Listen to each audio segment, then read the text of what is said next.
Good morning. For today's devotion, Born for Adversity. Scripture reading, Psalm 35, verse 9 through 15, and key verse, Proverbs chapter 17 and verse 17.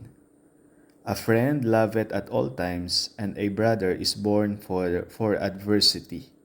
Maaring narinig mo na yung mga kataga na kung saan malalaman mo lamang ang iyong tunay na kaibigan pag dumating na ang mga problema o paghihirap. Maaring hindi mo nauunawaan pero yung mga katagang iyon ay nagmumula sa prinsipyo ng Biblia. Muli sa ating mga talata na binasa, sinabi dito na ang kaibigan ay laging nagmamahal at ang kapatid ay ipinanganak na ukol sa kasakunaan. So makikita natin na ang tunay na kaibigan o kapatid ay nandyan sa panahon ng paghihirap. Maaring iniisip mo kung ikaw ba ay mayroong mga tunay na kaibigan na laging magmamahal sa iyo sa lahat ng panahon, hindi lang sa panahon ng kapayapaan o kasaganaan, kundi sa panahon din ng mga paghihirap. Pero tumigil ka man lang ba sandali at tinanong mo ang iyong sarili, ikaw ba ay ganyang klaseng kaibigan?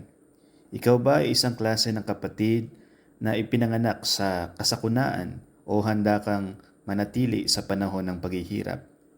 Ang isa sa pinakamahirap na hamon sa buhay ay ang manatiling malakas para sa kaibigan na sasaktan. Lalong-lalo na kung yung mga paghihirap na kanyang nararanasan ay bunga ng kanyang mga maling nagawa sa kanyang bahagi. Minsan madali sa atin ang magusga o maghatol kaysa manalangin at maging handa na dalhin anuman ang kabigatan. Kaya sa mga oras na ito, magkaroon tayo ng panahon na kung saan i-consider natin ang ating mga sarili. Paano tayo tumutugon sa mga paghihirap ng ating mga kaibigan o mahal sa buhay sa nakalipas na maraming taon? Tayo ba ay lumalayo muna sandali hanggat hindi pa naayos ang problema? O maaring sa panahon ng mga problema o paghihirap ng ating mga kaibigan, nilalayuan din natin sila o tinitigil natin anuman yung relasyon? O ikaw yung klase ng kaibigan na handa mong iniaalay ang iyong kamay sa iyong nahihirapan na kapatid at handa mong ibigay ang iyong tenga, encouragement at panalangin. Tinawag ni Kristo ang kanyang mga disipulo na mga kaibigan. Pag sila ay nasasaktan, andun siya. Lagi siyang nandoon.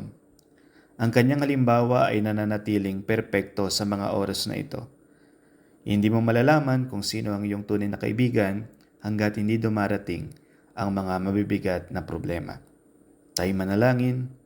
Panginoon, tulungan mo ako na maging tunay na kaibigan sa mga nangangailangan, maging kalakasan sa mga nangihina, at makapagbigay kagaanan sa mga nasasaktan.